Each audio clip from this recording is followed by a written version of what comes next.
Hi everybody. So this slide is not the same for every person.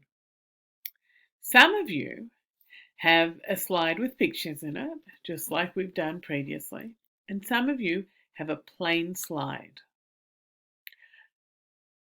My apologies, a plain slide, but it has the graph on it where you can fill in pictures as we've done previously.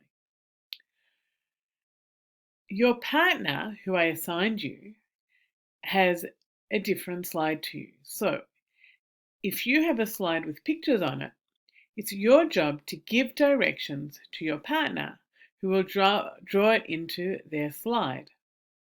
If your slide is blank, with just plain boxes, you are going to listen to the directions of your partner, who will tell you how to fill it in.